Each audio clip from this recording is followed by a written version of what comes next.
وذكر فإن الذكرى تنفع المؤمنين.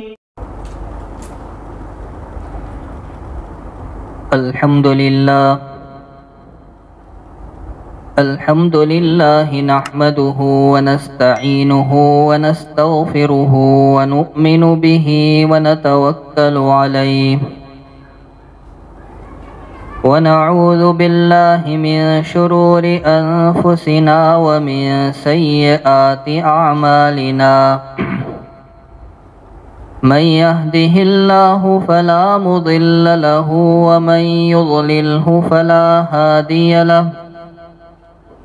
ونشهد أن لا إله إلا الله وحده لا شريك له. ونشهد أن سيدنا ونبينا ومولانا محمدا عبده ورسوله صلى الله تعالى عليه وعلى آله وأصحابه وبارك وسلم تسليما كثيرا. أما بعد فأعوذ بالله من الشيطان الرجيم. بسم الله الرحمن الرحيم. قل إني أمرت أن أعبد الله مخلصا له الدين. بزرگان محترم اور برادران عزیز، یہ سورہ زمر کی 11 نمبر کی آیت ہے۔ اس آیت پاک میں اللہ تبارک و تعالی اپنے محبوب سرکار دو عالم رحمت للعالمین صلی اللہ علیہ وسلم سے فرماتے ہیں کہ آپ کہہ دیجئے مجھے حکم دیا گیا اس بات کا کہ میں اللہ کی عبادت کو خالص اسی کے لیے کروں۔ اس آیت پاک سے اخلاص کی اہمیت معلوم ہوتی ہے۔ تو سب سے پہلے ہم یہ سمجھ لیں کہ اخلاص کس کو کہتے ہیں اور اخلاص کا مطلب اس کے معنی کیا ہے۔ علماء کرام نے اخلاص کے مختلف مطلب بیان فرمائے ہیں۔ بعض حضرات کی رائے یہ ہے کہ نیت، قول اور عمل کی صفائی کا نام اخلاص ہے۔ امام مناوی رحمت اللہ علیہ کہتے ہیں کہ ملاوٹ دل کی صفائی کو گدلا اور میلا کچیلا کر دیتی ہے۔ اس دل کو صاف رکھنے کو اخلاص کہا جاتا ہے۔ بعض علماء کی رائے یہ ہے کہ اخلاص ہر اس عمل کو کہتے ہیں جو بندے کو خلاصی عطا کرے، نجات دے۔ علامہ جرجانی رحمت اللہ علیہ بیان کرتے ہیں کہ اخلاص یہ ہے کہ آپ اپنے عمل کے لیے اللہ کے سوا اور کوئی گواہ تلاش نہ کریں۔ میں آپ کو اخلاص کی حقیقت ایک آسان مثال کے ذریعے سمجھا دوں جو قرآن کریم میں بیان کی گئی۔ اللہ تبارک و تعالی کا ارشاد ہے وَإِنَّ لَكُمْ فِي الْأَنْعَامِ لَعِبْرَةً نُسْقِيكُم مِّمَّا فِي بُطُونِهِ مِن بَيْنِ فَرْثٍ وَدَمٍ لَبَنًا خَالِصًا سَائِغًا لِلشَّارِبِينَ۔ اس آیت پاک میں رب کریم نے اپنی ایک قدرت کو بیان کیا ہے۔ کیا ہے اس کی قدرت؟ کہ وہ تمہیں جانوروں سے صاف ستھرا دودھ نکال کر پلاتا ہے۔ رئیس المفسرین حضرت عبداللہ ابن عباس رضی اللہ تعالی عنہما سے منقول ہے کہ جانور جو گھاس چارہ کھاتا ہے، جب وہ اس کے معدے میں جمع ہوتا ہے تو معدہ اس کو پکاتا ہے۔ معدے کے اس عمل سے جو فضلہ اور نجاست ہوتی ہے وہ نیچے بیٹھ جاتی ہے، اس کے اوپر دودھ ہوتا ہے اور اس کے اوپر خون ہوتا ہے۔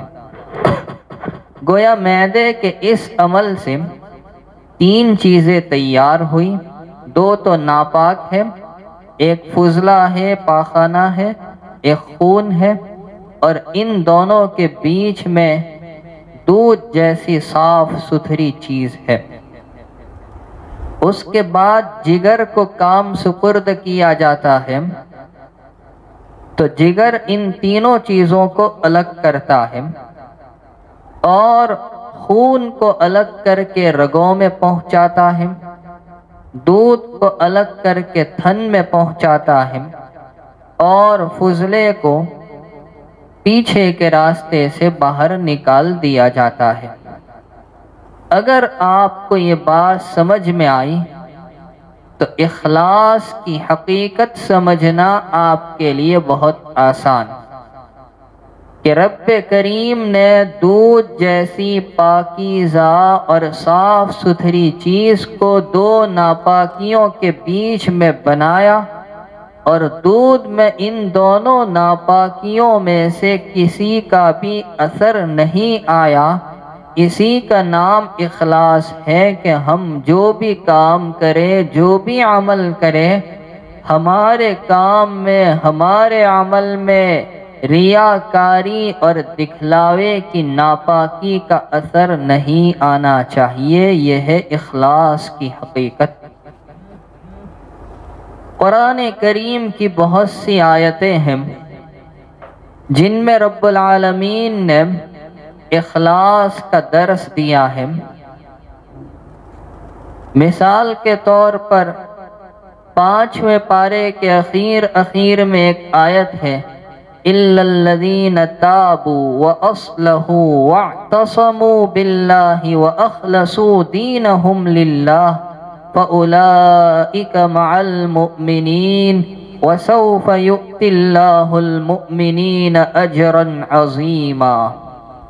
باری تعالیٰ ارشاد فرماتے ہیں کہ جن لوگوں نے توبہ کی اور درستگی اختیار کی اور اللہ پر اعتماد کامل رکھا اور اسی کے لیے اپنے دین کو خالص کر لیا، یہی لوگ مؤمنین کے ساتھ ہوں گے اور اللہ تعالیٰ ان قریب مؤمنین کو بڑا اجر عطا کریں گے۔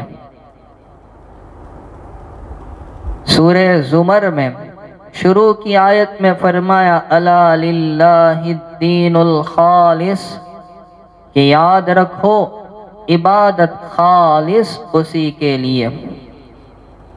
اسی طرح سرور دو عالم صلی اللہ علیہ وسلم کی احادیث کو دیکھا جائے تو پتہ چلے گا اللہ کے حبیب علیہ السلام نے اخلاص پر کتنا زور دیا۔ آپ لوگوں نے ایک روایت سن رکھی ہے اور یاد بھی ہے، جو امام بخاری رحمۃ اللہ علیہ نے اپنی کتاب میں بالکل شروع میں ذکر کی ہے۔ محدثین اعظام کی عادت بھی یہی رہی کہ وہ زیادہ تر ابتدا اسی حدیث سے کرتے ہیں کہ سرکار دو عالم صلی اللہ علیہ وسلم فرماتے ہیں انما الاعمال بالنیات، اعمال کا دار و مدار نیت پر ہے۔ یہ پوری حدیث نہیں ہے۔ اب پوری حدیث سنیں۔ آپ کو تو حدیث کا صرف اتنا ٹکڑا یاد ہے۔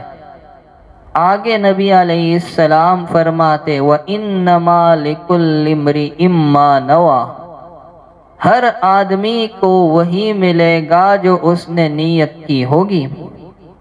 فَمَنْ كَانَتْ هِجْرَتُهُ إِلَى اللَّهِ وَرَسُولِهِ فَهِجْرَتُهُ إِلَى اللَّهِ وَرَسُولِهِ، جس کی ہجرت اللہ اور رسول کے لیے ہوگی تو اس کی ہجرت اللہ اور رسول کے لیے سمجھی جائے گی۔ وَمَنْ كَانَتْ هِجْرَتُهُ إِلَى دُنْيَا يُصِيبُهَا أَوْ إِلَى امْرَأَةٍ يَتَزَوَّجُهَا فَهِجْرَتُهُ مَا هَاجَرَ إِلَيْهِ، جس کی ہجرت دنیا کمانے کے لیے یا کسی عورت سے نکاح کے لیے ہوگی، اس کی ہجرت اللہ اور رسول کے لیے نہیں بلکہ وہی نیت جو اس نے کی دنیا کمانے کی یا شادی کرنے کی۔ علامہ بدر الدین عینی رحمۃ اللہ علیہ نے اس حدیث کے متعلق واقعہ بیان کیا ہے۔ ایک صاحب تھے نبی کریم صلی اللہ علیہ وسلم کے زمانے میں، انہوں نے ایک عورت کو نکاح کا پیغام دیا۔ اس عورت کا نام تھا ام قیس۔ تو اس عورت نے یہ شرط رکھی تھی کہ اگر تم ہجرت کر کے یہاں آؤ تو میں تم سے نکاح کروں گی۔ چنانچہ ان صاحب نے ہجرت کی اس عورت سے نکاح کے لیے، تو ان کی ہجرت اللہ اور رسول کے لیے نہیں تھی بلکہ اس خاتون سے نکاح کرنے کی تھی۔ صحابہ کرام کا بھی کمال دیکھیے کہ ان صاحب کا نام نہیں بتایا کہ وہ کون تھے، ورنہ ہمارے دل میں ان کے بارے میں بدگمانی آ سکتی تھی۔ وہ صاحب مہاجر ام قیس کے نام سے جانے جاتے ہیں، ام قیس کی جانب ہجرت کرنے والے، ورنہ ان کا نام کیا تھا وہ نہیں بتایا۔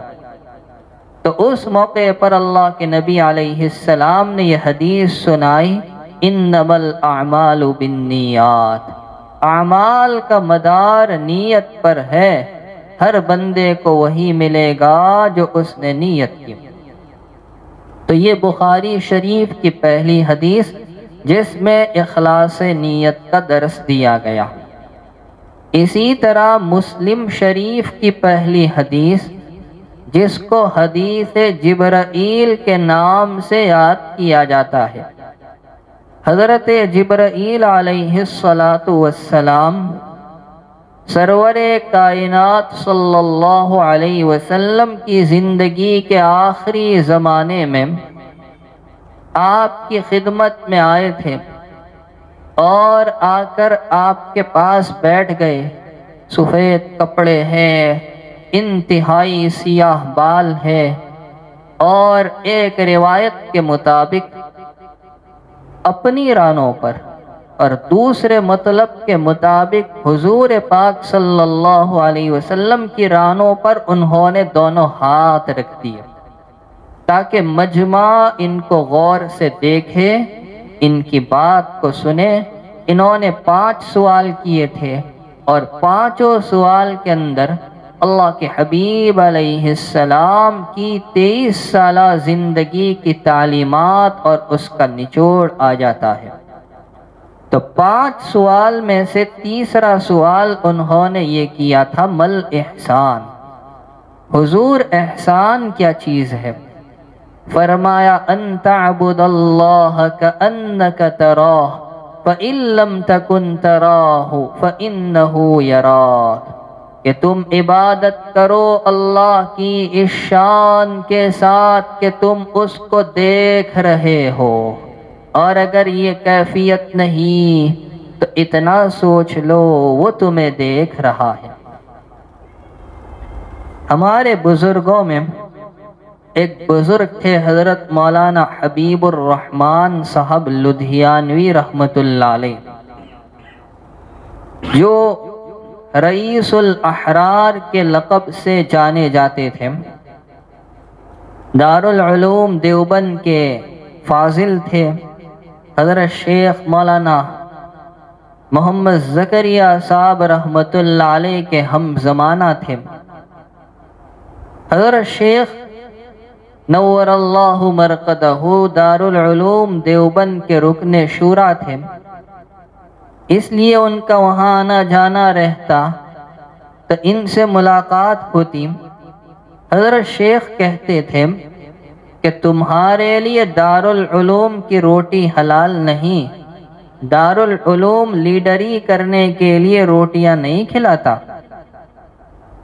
تو وہ بھی کہتے تھے شیخ سے کہ تمہارے جیسے لوگ تو زمین پر بوجھ ہے۔ یہ دونوں کی آپسی باتیں تھیں۔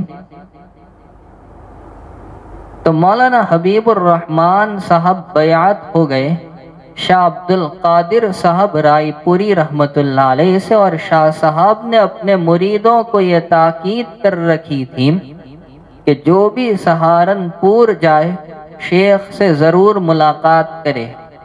شاہ عبد القادر صاحب پوچھتے تھے شیخ سے ملے تھے؟ اگر جواب ہاں میں ملتا تو اس کو توجہ سے بٹھایا جاتا، اور اگر جواب میں کہتے نہیں ملاقات نہیں کی تو کوئی خاص توجہ حضرت رائے پوری رحمۃ اللہ علیہ کی جانب سے نہیں ہوتی تھی۔ دوسری طرف شیخ کے یہاں معمولات اور اوقات پر بڑا زور تھا، نظام الاوقات کے بڑے پابند تھے، اس لیے وہ اپنے اوقات میں دوسری چیزوں کو پسند نہیں کرتے تھے۔ اب ایک مرتبہ حضرت شیخ رحمۃ اللہ علیہ اپنے مکان میں مطالعے کے کمرے میں بیٹھے تھے، کتاب دیکھ رہے تھے کہ حضرت مولانا حبیب الرحمن صاحب لدھیانوی رحمۃ اللہ علیہ پہنچے، دندناتے ہوئے زینہ چڑھے اور سیدھا شیخ کے کمرے کی طرف بڑھے۔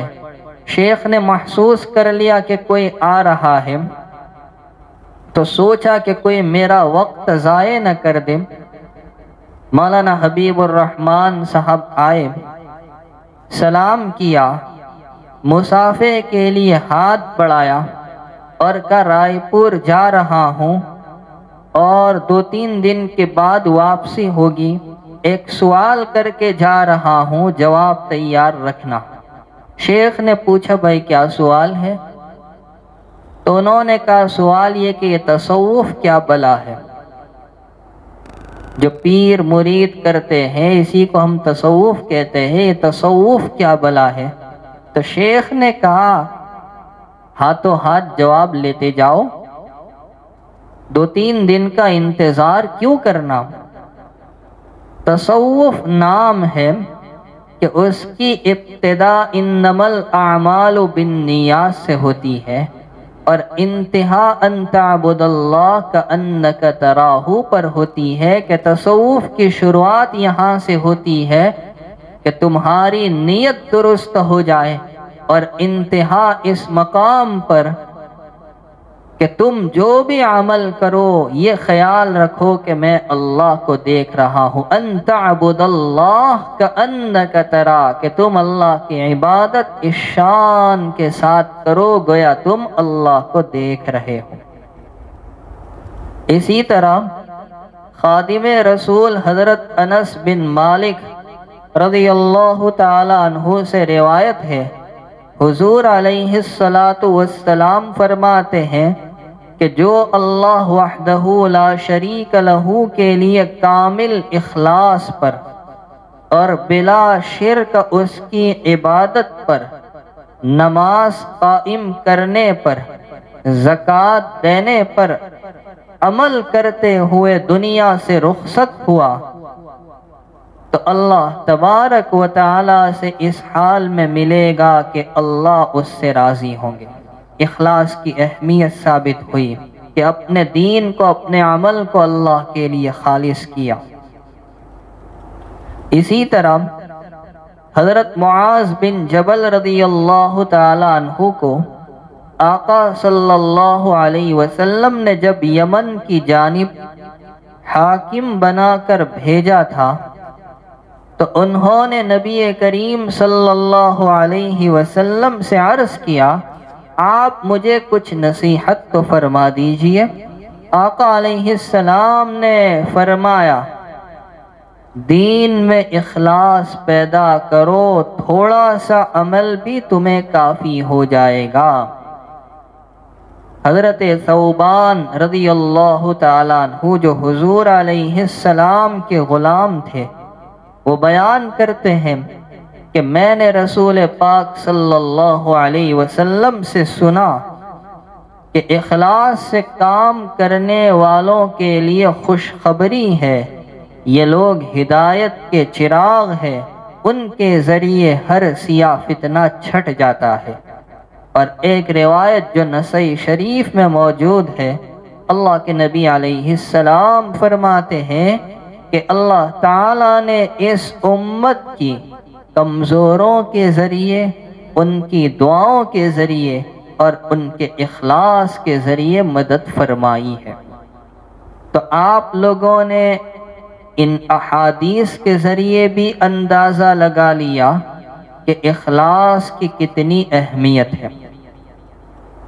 ہمارے اکابر کیا فرماتے ہیں اخلاص کے بارے میں، تو میں چند باتیں وہ بھی آپ کی خدمت میں پیش کر دوں۔ حضرت سہل بن عبداللہ تستری رحمۃ اللہ علیہ فرماتے ہیں کہ اخلاص یہ ہے کہ بندے کی ہر حرکت و سکون اللہ کے لیے ہو۔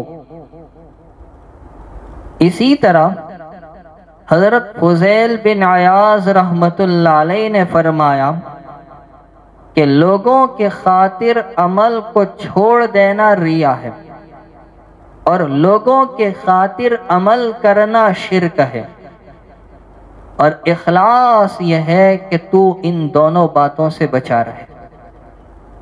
اخلاص یہ ہے کہ تو ان دونوں باتوں سے بچا رہے، نہ لوگوں کے لیے عمل کو چھوڑے، نہ لوگوں کے لیے عمل کو کرے۔ ذُنُّون مصری رحمۃ اللہ علیہ نے اخلاص کے بارے میں بہت عجیب بات بیان کی۔ فرمایا 3 چیزیں اخلاص کی علامتوں میں سے ہیں۔ پہلی چیز تعریف اور برائی کا برابر ہو جانا، یعنی بندہ تعریف سے نہ پھولے اور مذمت اور برائی سے پریشان نہ ہو۔ دوسری علامت اپنے اعمال کی کثرت پر دھیان نہ دینا، اور تیسری علامت اپنے اعمال کے اجر و ثواب کو دنیا کے بجائے آخرت میں چاہنا۔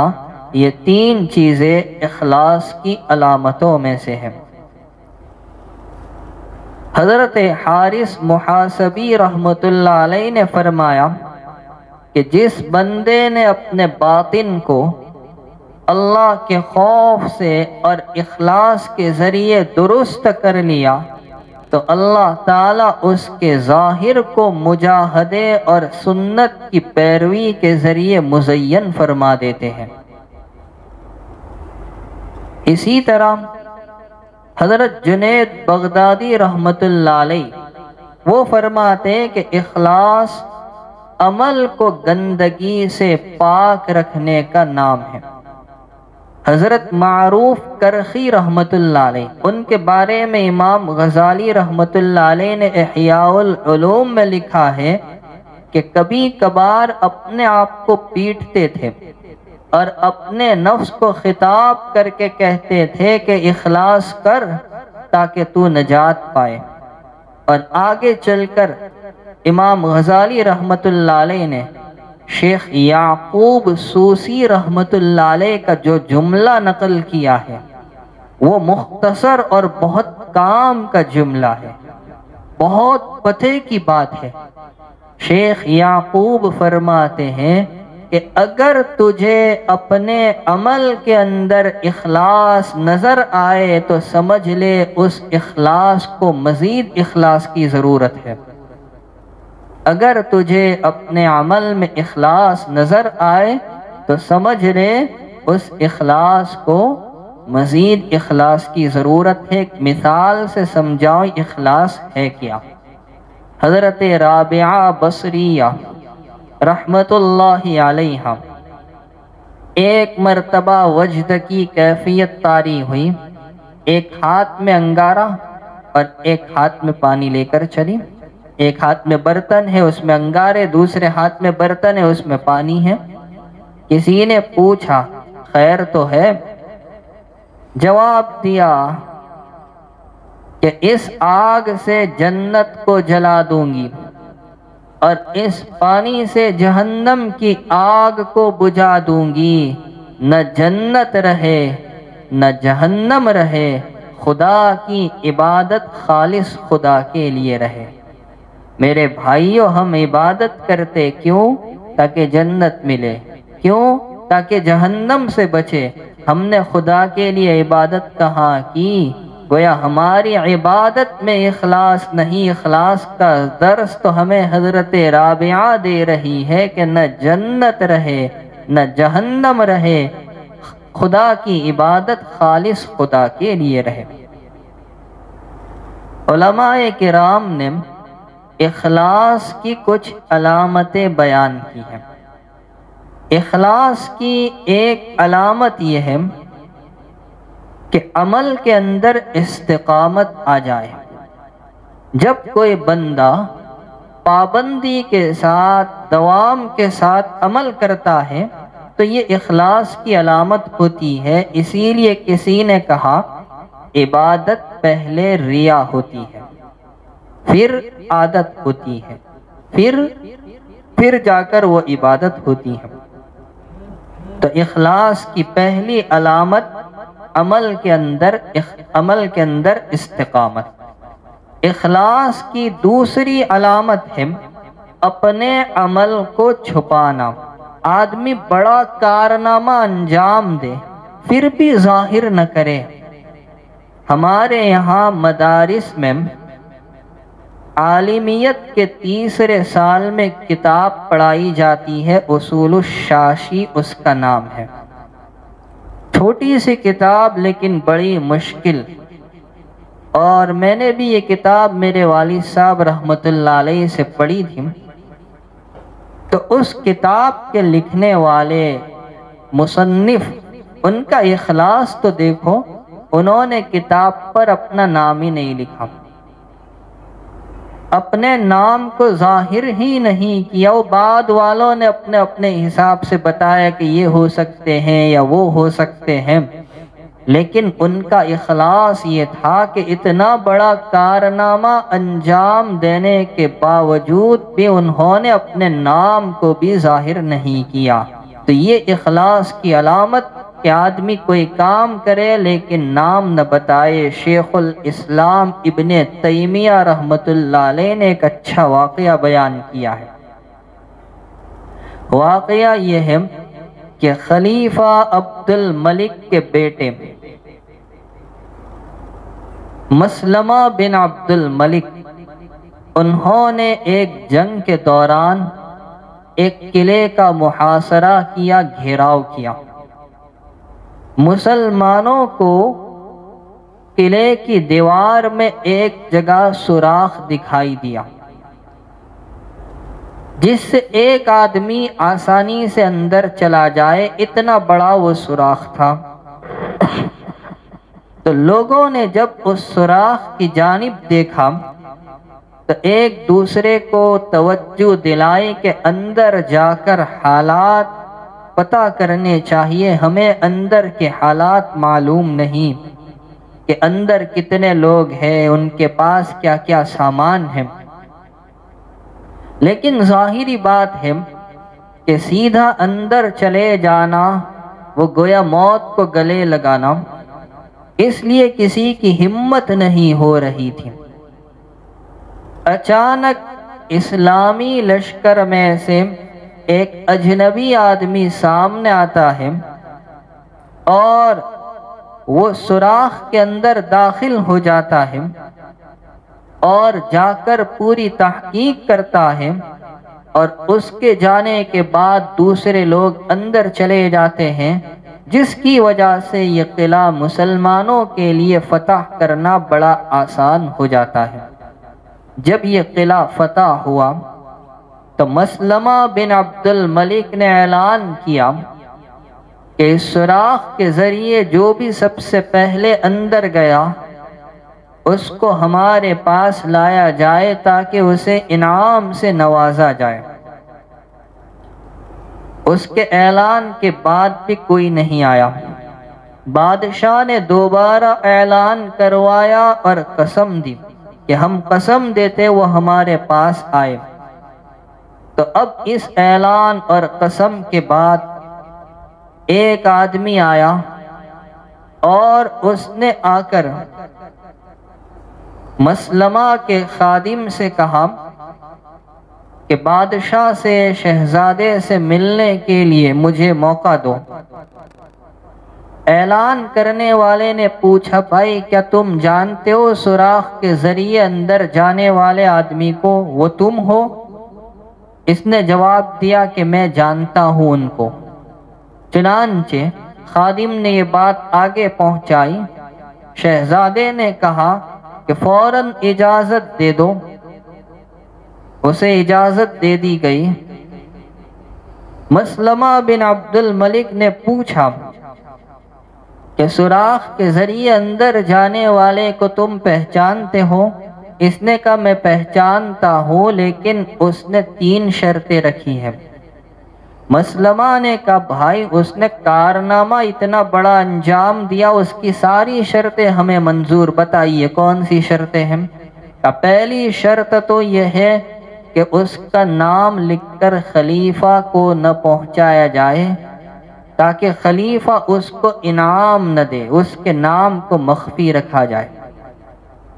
دوسری شرط یہ کہ اس کو کوئی انعام نہ دیا جائے، اور تیسری شرط یہ کہ اس کو نہ پوچھا جائے کہ وہ کون ہے، کہاں سے آیا ہے۔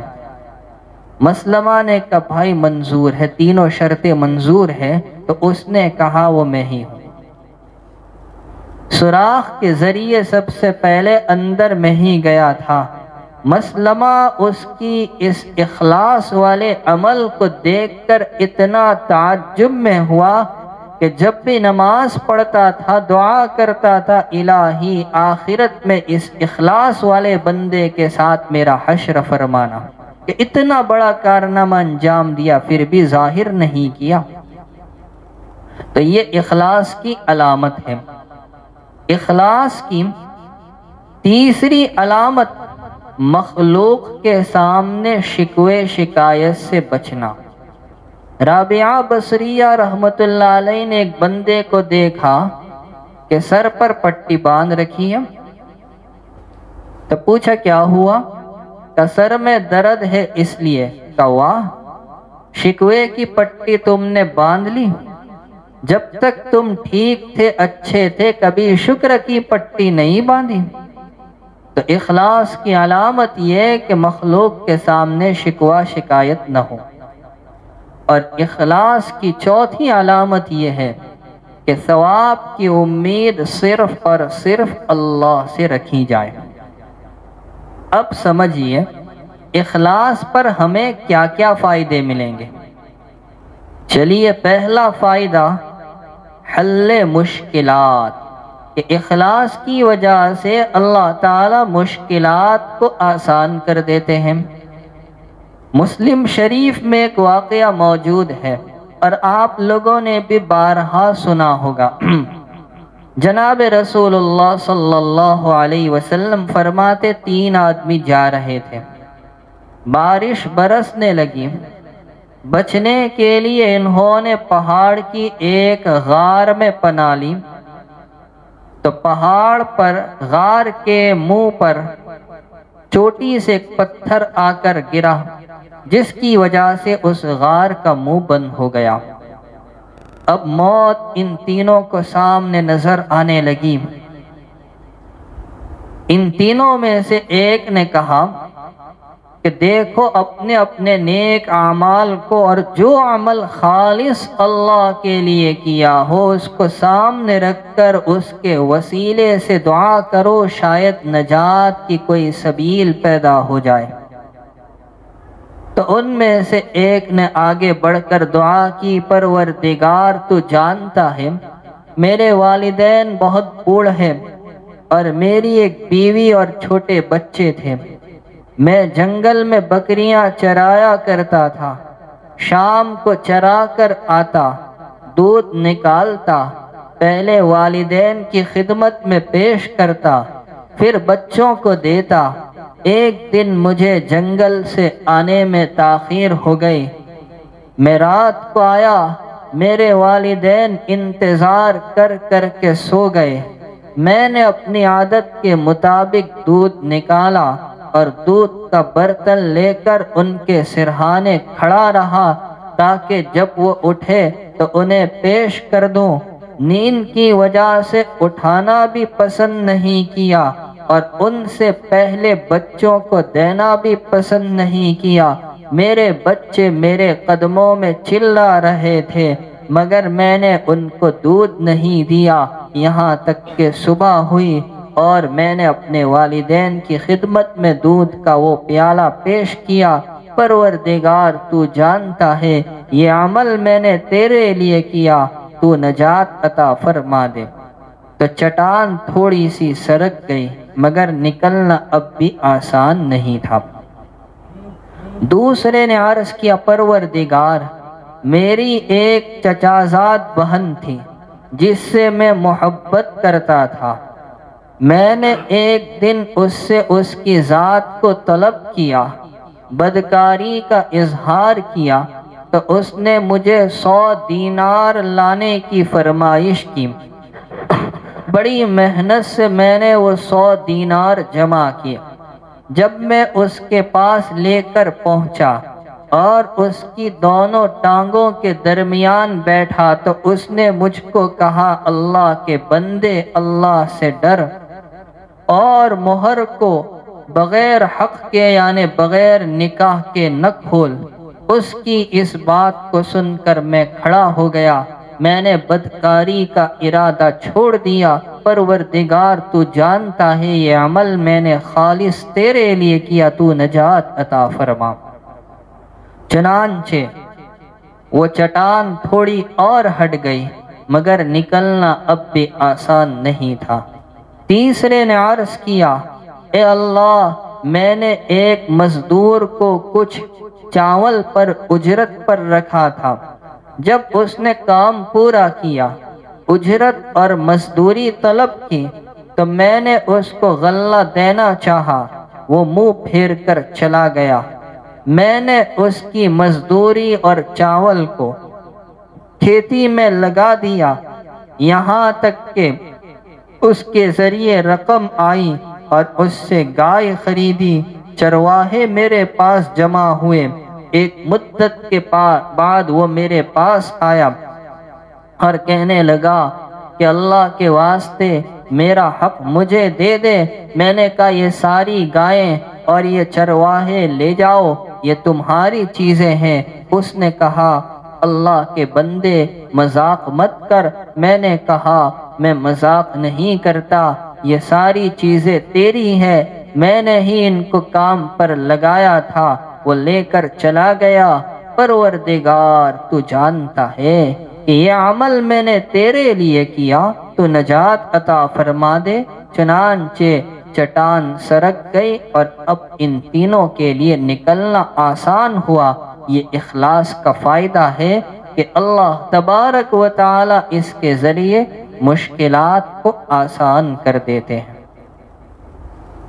اخلاص کا دوسرا فائدہ ہے کہ اللہ تعالیٰ اس کی وجہ سے بندے کے درجات کو بلند کرتے ہیں۔ تیسرا فائدہ ہے کہ اخلاص کی برکت سے فتنوں سے نجات ملتی ہے۔ عزیز مصر کی بیوی زلیخا نے حضرت یوسف علیہ السلام کو اپنی جانب مائل کیا، سارے دروازے بند کیے، اور اپنی جانب مائل کرنے کی کوشش کرتی ہے۔ وَلَقَدْ هَمَّتْ بِهِ وَهَمَّ بِهَا لَوْلَا أَن رَّأَىٰ بُرْهَانَ رَبِّهِ، لیکن حضرت یوسف علیہ السلام کا اخلاص تھا کہ اللہ تعالیٰ نے ان کو نجات عطا فرمائی، وہ بھاگے، دروازے پر جو تالے لگے تھے خود بخود گرتے چلے گئے۔ تو قرآن پاک نے آگے چل کر کہا اِنَّهُ مِنْ عِبَادِنَا الْمُخْلَصِينَ، کہ وہ تو ہمارے مخلص بندوں میں سے تھے۔ معلوم ہوا اخلاص کی برکت سے اللہ تعالیٰ فتنوں سے نجات عطا فرماتے ہیں۔ چوتھا فائدہ، اخلاص کی وجہ سے گناہوں کی معافی ہوتی ہے۔ صرف اشارہ کر رہا ہوں واقعے کی جانب کہ بنی اسرائیل میں جو آدمی جس نے 99 لوگوں کو قتل کیا اور پھر اخیر میں راہب کو لڑکا دیا تھا، لیکن بعد میں اس نے اخلاص سے توبہ کی، اللہ تعالیٰ کو اس کی اخلاص والی توبہ پسند آئی اور اس کی مغفرت ہوئی۔ ایک فاحشہ عورت نے ایک کتے کو پانی پلایا، یہ اخلاص والا عمل اللہ کو پسند آ گیا، اس کی نجات ہو گئی۔ تو یہ اخلاص کا ایک فائدہ ہے۔ اخلاص کا پانچواں فائدہ ہے کہ اللہ تعالیٰ بندے کو حکمت عطا فرماتے۔ کنز العمال میں ایک روایت ہے کہ جو آدمی 40 روز تک اخلاص کے ساتھ کوئی عمل کرتا ہے، عبادت کرتا ہے، تو اس کے قلب سے زبان پر حکمت کے چشمے جاری کر دیے جاتے ہیں۔ اخلاص کا چھٹا فائدہ کہ بندہ اللہ کا محبوب بن جاتا ہے، اللہ کو ایسے بندے سے محبت اور پیار آ جاتا ہے۔ مشکات شریف میں روایت ہے، حضرت عمر فاروق رضی اللہ تعالی عنہ ایک مرتبہ اللہ کے نبی علیہ السلام کی مسجد کی جانب نکلے، فوجد معاذ بن جبل رضی اللہ تعالی عنہ جالسا عند قبر النبی صلی اللہ علیہ وسلم وهو یبکی، تو انہوں نے معاذ بن جبل کو نبی علیہ السلام کی قبر کے پاس بیٹھا ہوا رونے کی حالت میں پایا۔ چونکہ معاذ بن جبل نبی علیہ السلام کی وفات کے وقت مدینہ طیبہ میں موجود نہیں تھے، آقا نے پہلے ہی فرما دیا اب تمہارا گزر میری قبر پر سے ہوگا۔ تو دیکھا معاذ بن جبل وہاں بیٹھ کر رو رہے، پوچھا کیوں روتے ہو؟ معاذ بن جبل نے جواب دیا یبکینی شیء سمعتہ رسول اللہ صلی اللہ علیہ وسلم، میں تو ان باتوں کی وجہ سے رو رہا ہوں جن کو میں نے حضور علیہ السلام سے سنا۔ حضرت عمر کے دل میں شوق ہوا، پوچھا کیا چیز ہے؟ تو اس وقت حضرت معاذ کو نبی کریم علیہ السلام کی نصیحتیں یاد آ رہی تھی، جن کو یاد کر کے وہ رو رہے تھے۔ کیا نصیحتیں تھیں؟ پہلی نصیحت آقا نے فرمایا ان یسیر الریاء شرکن، کے ہلکے درجے کی ریاکاری بھی شرک ہے۔ پھر فرمایا اللہ اس بندے سے محبت کرتا جو اللہ کے بندے سے عداوت رکھتا ہے، اللہ اس سے جنگ کا اعلان کرتا ہے۔ اور تیسری نصیحت تھی ان اللہ یحب الابرار الاتقیاء الاخفیاء، کہ اللہ ان بندوں سے محبت کرتے جو ابرار یعنی نیک ہوتے ہیں، الاتقیاء پرہیزگار ہوتے ہیں، الاخفیاء مخفی طور پر یعنی اخلاص کے ساتھ عمل کرنے والے ہوتے ہیں۔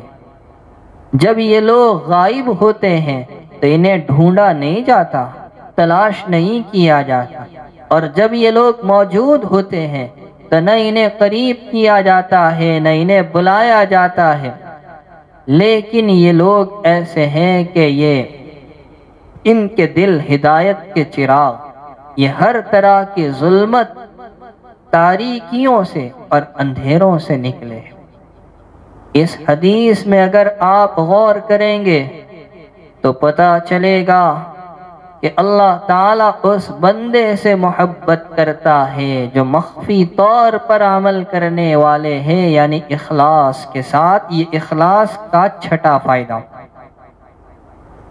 اخلاص کا ساتواں فائدہ، اجر و ثواب میں زیادتی۔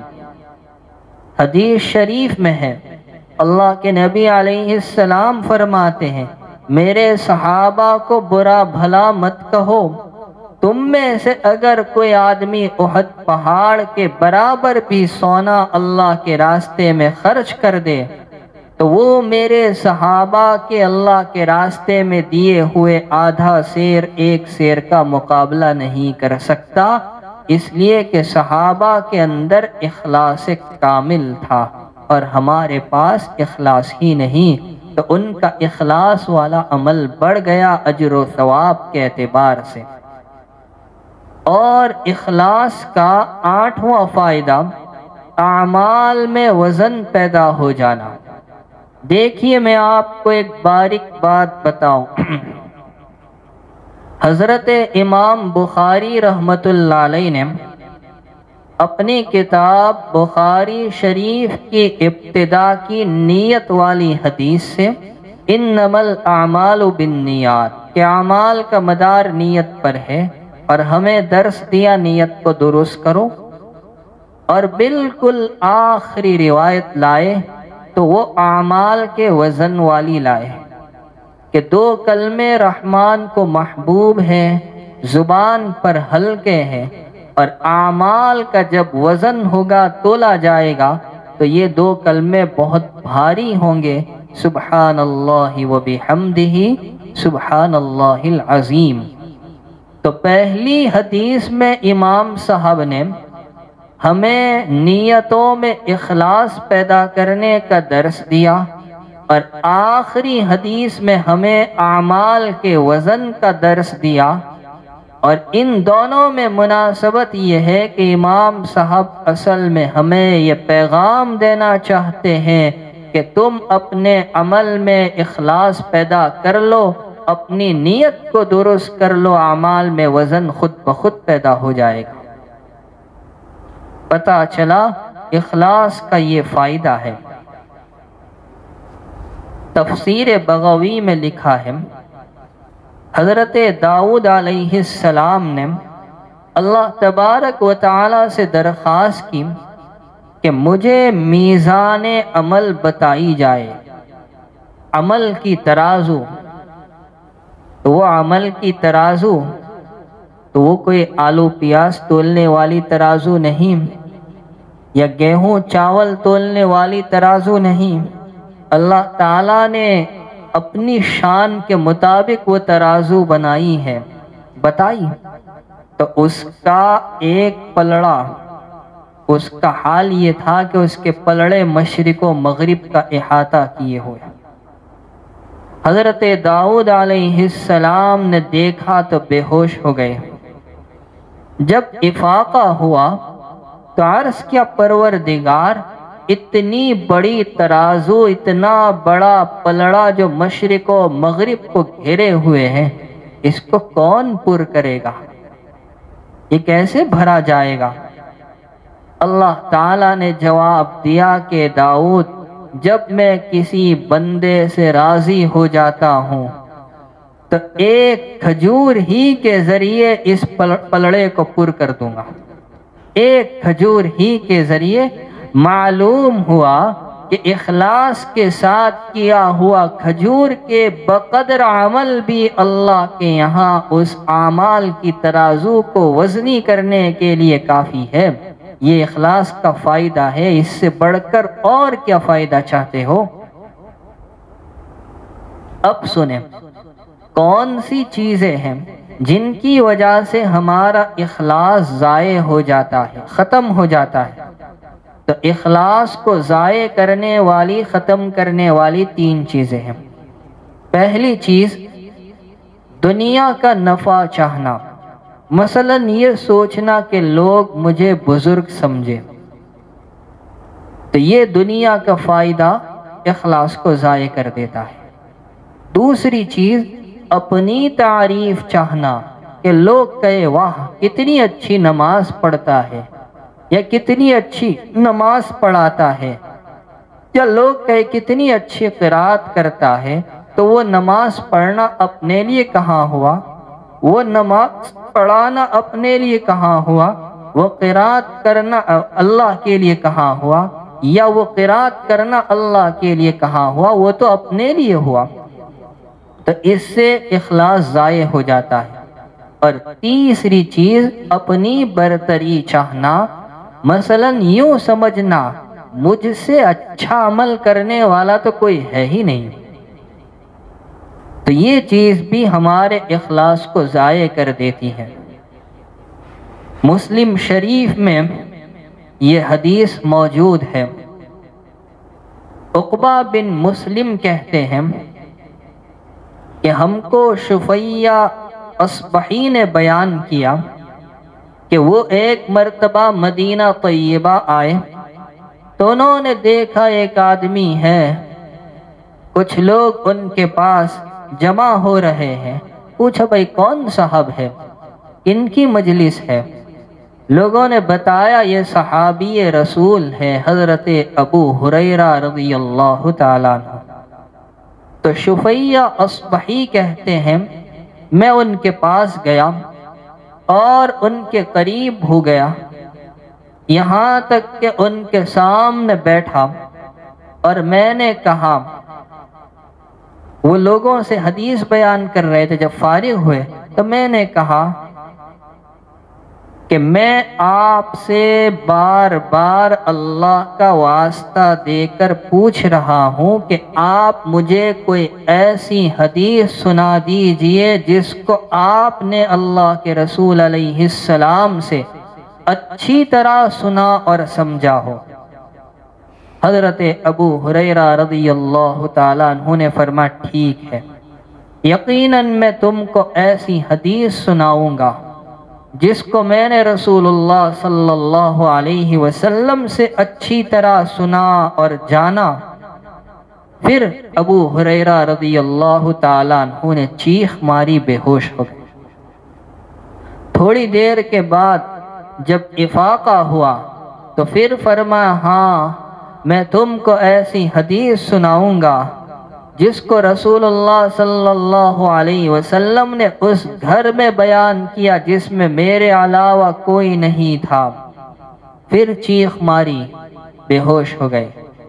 جب افاقہ ہوا چہرے کو پوچھا اور کہا ضرور میں تمہیں ایسی حدیث سناؤں گا جس کو رسول اللہ صلی اللہ علیہ وسلم نے مجھ سے بیان کیا اس گھر میں جس میں میرے اور آپ کے علاوہ کوئی نہیں تھا۔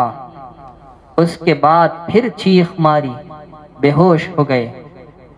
پھر اپنے چہرے کو پوچھا، افاقہ ہوا تو کہا ضرور تمہیں ایسی حدیث سناؤں گا جو میں نے رسول اللہ صلی اللہ علیہ وسلم سے سنی اور میرے اور آپ کے علاوہ کوئی نہیں تھا۔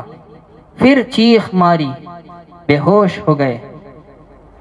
اس کے بعد جب ہوش میں آئے بڑی دیر تک اپنے آپ کو قابو میں نہیں رکھ رہے تھے۔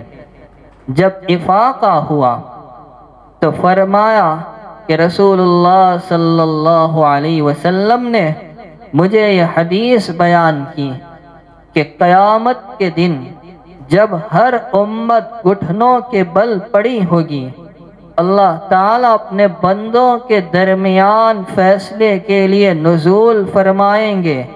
اس وقت فیصلے کے لیے سب سے پہلے ایسے آدمی کو لایا جائے گا جو قرآن پاک کا حافظ ہوگا، دوسرا شہید ہوگا اور تیسرا مالدار ہوگا۔ اللہ تعالیٰ حافظ قرآن سے کہے گا کہ کیا میں نے تجھے اپنے رسول پر نازل کی ہوئی کتاب کی تعلیم نہیں دی تھی؟ وہ کہے گا یقیناً میرے رب، آپ نے جو علم سکھایا میں نے اس پر عمل کیا۔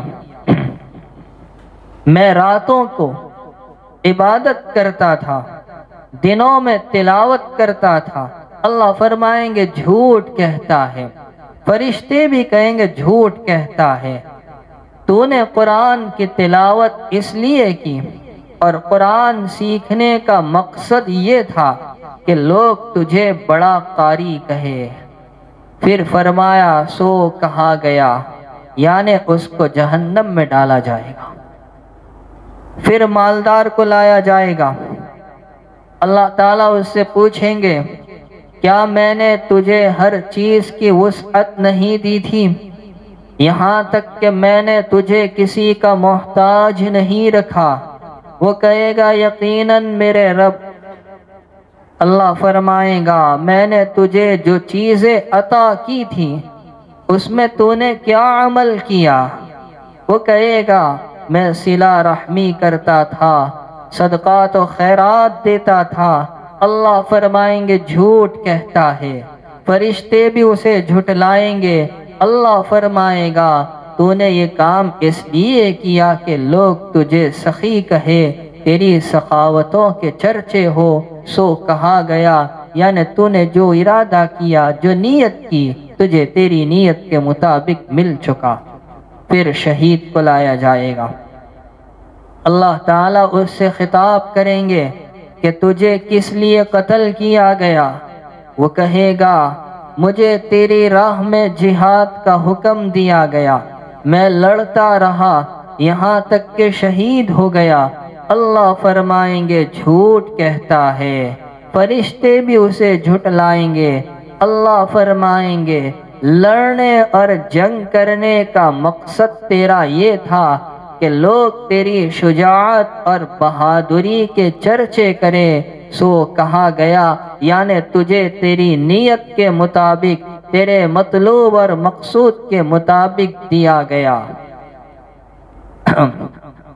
اس کے بعد رسول اللہ صلی اللہ علیہ وسلم نے حضرت ابو ہریرہ رضی اللہ تعالیٰ عنہ کے گھٹنوں پر ہاتھ مار کر فرمایا ابو ہریرہ یہی وہ پہلے 3 آدمی ہیں جن سے قیامت کے دن جہنم کی آگ بھڑکائی جائے گی۔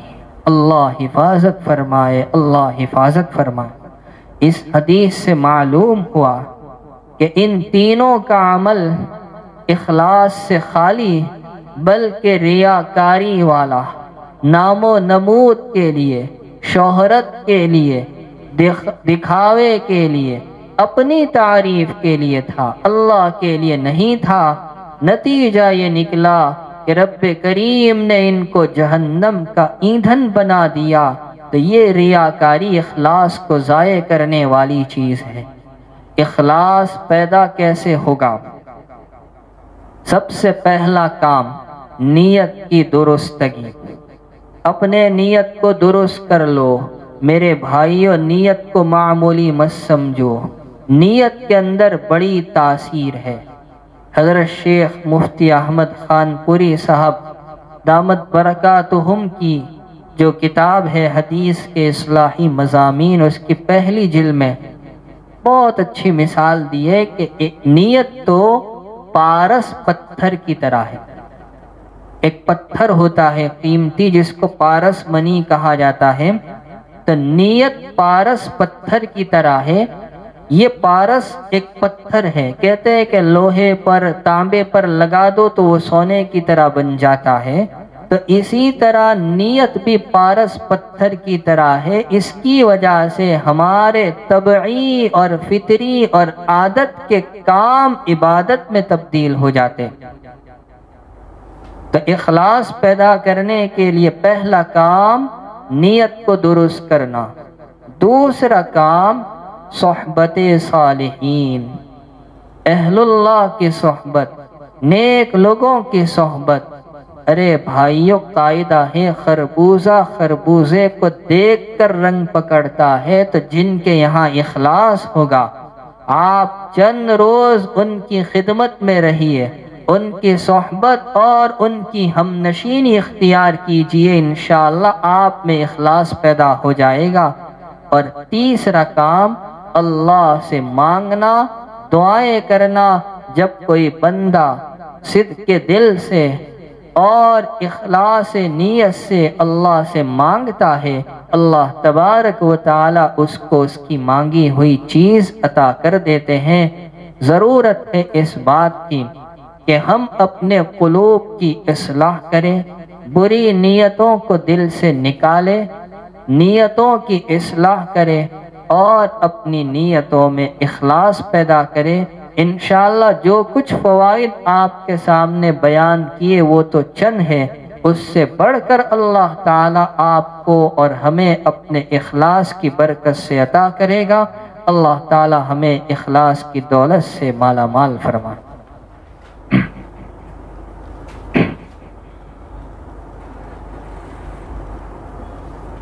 احمد ابراہیم اسماعیل، ان کو کورونا ہوا ہے، اور محمد چاچا جو معذور ہیں آنکھوں سے اسپتال میں ہیں، وہ بھی بیمار ہے۔ اسی طرح بانو آپا دودھ والا بیمار ہے، گل بانو مرزا بیمار ہے، زبیدہ بی بی بیمار ہے، اسد اللہ مرچنٹ 6 ماہ کا بچہ بیمار ہے، شاہین مسانی بہت بیمار ہے، اور علیسہ مدثر 6 سال کی لڑکی بیمار ہے۔ اللہ تبارک و تعالی تمام بیماروں کو شفائے کاملہ عاجلہ دائمہ مستمرہ عطا فرمائے۔ اور جناب گورو بھائی بٹلر کی بہن کا آج ہی انتقال ہوا ہے، اللہ تعالی مرحومہ کی کروٹ کروٹ مغفرت فرمائے، پسماندگان کو صبر جمیل عطا فرمائے، مرحومہ کی موت کو نجات کا اور شہادت کا مرتبہ عطا فرمائے، ان کی حسنات کو قبول فرمائے، سیئات کو محو فرمائے۔ سبحانک اللہم و بحمدک و تبارک اسمک و تعالی جدک و لا الہ غیرک، سبحان اللہ و بحمدہ، سبحان اللہ العظیم۔ اللہم لک الحمد کلہ ولک الشکر کلہ ولک الملک کلہ ولک المجد کلہ ولک العزت کلہ بیدک الخیر کلہ۔ اللہم لا نحصی ثناء علیک انت کما اثنیت علی نفسک۔ اللہم صل علی سیدنا و مولانا محمد النبی الامی وعلی آلہ وسلم تسلیما۔ یا رب صل وسلم دائما ابدا علی حبیبک خیر الخلق کلہم۔ ربنا آتنا فی الدنیا حسنہ وفی الآخرۃ حسنہ وقنا عذاب النار۔ ربنا لا تزغ قلوبنا بعد إذ هديتنا وهب لنا من لدنك رحمة إنك أنت الوهاب۔ ربنا إنك جامع الناس ليوم لا ريب فيه إن الله لا يخلف الميعاد۔ رب اغفر وارحم وأنت خير الراحمين، واعف عنا واغفر لنا وارحمنا، أنت مولانا فانصرنا على القوم الكافرين۔ ربنا لا تجعلنا فتنة للقوم الظالمين ونجنا برحمتك من القوم الكافرين۔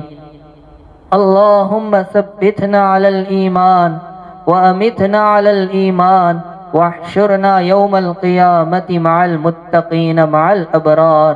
اللهم إنا نعوذ بك من البرص والجنون والجذام ومن سيء الأسقام۔ اللهم إنا نعوذ بك من جهد البلاء ودرك الشقاء وسوء القضاء وشماتة الأعداء۔ اللهم إنا نعوذ بك من زوال نعمتك وتحول عافيتك وفجاءة نقمتك وجميع سخطك۔ اللهم إنا نسألك العفو والعافية والمعافاة الدائمة في الدنيا والآخرة۔ توفنا مسلمين والحقنا بالصالحين غير خزايا ولا ندامى ولا مفتونين۔ اللهم نجنا من الفتن ما ظهر منها وما بطن۔ اللهم إنا نسألك علما نافعا وعملا صالحا ورزقا حلالا طيبا واسعا وشفاء من كل داء اللهم حاسبنا حسابا یسیرا۔ اے اللہ ہمارے گناہوں کو معاف فرما، خطاؤں سے درگزر فرما۔ ہم مجرم ہیں، گنہگار ہیں، خطا کار ہیں، سیاہ کار ہیں، معصیات میں ڈوبے ہیں۔ اے اللہ ہر دم ہر لمحہ آپ کی ان گنت نعمتیں بارش کی طرح ہم پر برستی رہی، مگر ہم غداروں نے، ہم دھوکے بازوں نے آپ کی دی ہوئی نعمتوں کو، آپ کی عطا کی ہوئی صلاحیتوں کو ہمیشہ آپ کی نافرمانی میں کھپایا، برباد کیا۔ رب کریم اس کے باوجود آپ نے عطایا اور بخشش کے دروازے کو بند نہیں کیا۔ اے اللہ ہمارے سارے جرائم کو معاف فرما، کوتاہیوں سے درگزر فرما، لغزشوں اور قصوروں کو معاف فرما۔ اے اللہ بڑوں کی تو عادت ہوتی ہے، چھوٹوں کی غلطی کو نظر انداز کیا کرتے ہیں۔ الہی ہمارے حال پر رحم فرما، الہی ہمارے حال پر رحم فرما۔ اے اللہ ہمارے مردوں کے، عورتوں کے، بوڑھوں کے، بچوں کے، جوانوں کے، رشتہ داروں کے، دوست و احباب متعلقین کے، اے اللہ امت کے ایک ایک فرد کے سارے گناہوں کو محض اپنے لطف و احسان سے معاف فرما کر ہم پر احسان فرما دے۔ الہ العالمین ہماری حفاظت فرما، ہر قسم کے شرور و فتن سے، آفات و بلیات سے حفاظت فرما۔ اے اللہ ہماری آنکھوں کی حفاظت فرما، ان چیزوں کے دیکھنے سے جن کو تو نے منع کیا، کانوں کی حفاظت فرما، ان چیزوں کو سننے سے جن سے تو نے منع کیا، زبان کی حفاظت فرما، ان چیزوں کو زبان پر لانے سے جن سے تو نے منع کیا، دل و دماغ کی حفاظت فرما، گندے خیالات پکانے سے، ہاتھ پیر کی حفاظت فرما، ہر اس کام سے جن کو تو ناپسند کرتا ہے۔ اے اللہ دائیں سے، بائیں سے، آگے سے، پیچھے سے، اوپر سے، نیچے سے، ہر سمت سے، ہر جہت سے، اے اللہ ہر قسم کے شرور و فتن سے، جنی انسی شیطانی تمام اثرات سے ہماری حفاظت فرما۔ الہ العالمین ہماری مساجد کی، مصلیوں کی، مدارس کی، مکاتب کی، مدرسین کی، طلباء کی، خانقاہوں کی اور سالکین کی، دین کا کام کرنے والی جماعت اور مراکز کی اے اللہ پوری حفاظت فرما۔ اے اللہ دین کے کام کو فروغ اور ترقی عطا فرما۔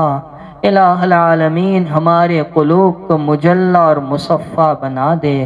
اے اللہ ہمارے قلوب میں اخلاص پیدا فرما۔ آج ہمارے اندر سے اخلاص چلا گیا، ہم چھوٹا سا بڑا سا کام کرتے ہیں دکھاوے کے لیے، ریاکاری مطلوب ہوتی ہے، نام کمانا مقصود ہوتا ہے۔ رب کریم ریاکاری سے، دکھاوے سے، نام و نمود سے، شہرت سے حفاظت فرما کر خالص تیرے لیے عمل کرنا نصیب فرما۔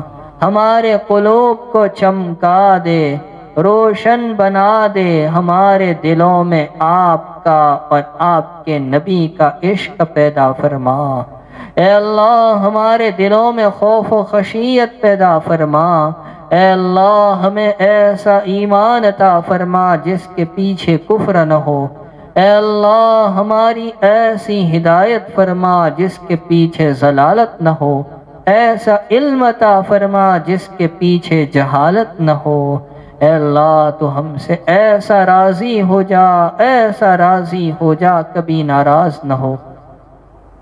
مولا کریم ہمارے بیماروں کو شفائے کاملہ عاجلہ دائمہ مستمر عطا فرما۔ روزانہ بہت سی تعداد میں پرچیاں آ رہی ہے، کتنے کہنا چاہتے نہیں کہہ پاتے، تمام کو صحت و عافیت کی دولت سے مالا مال فرما۔ اے اللہ مرحومین کی مغفرت فرما، انہیں درجات عالیہ عطا فرما، ان کی حسنات کو قبول فرما۔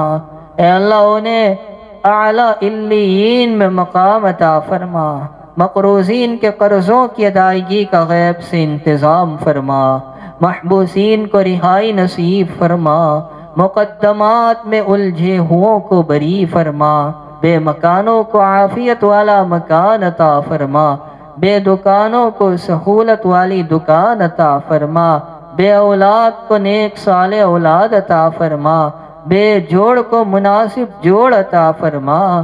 الہی جن کی ازدواجی زندگی تلخیوں کا شکار ہے، اے اللہ وہاں زوجین میں محبت، مودت، الفت نصیب فرما۔ اے اللہ دونوں کو ایک دوسرے کے حقوق پہچان کر ادا کرنے کی توفیق عطا فرما، اپنی ذمہ داریوں کا احساس نصیب فرما۔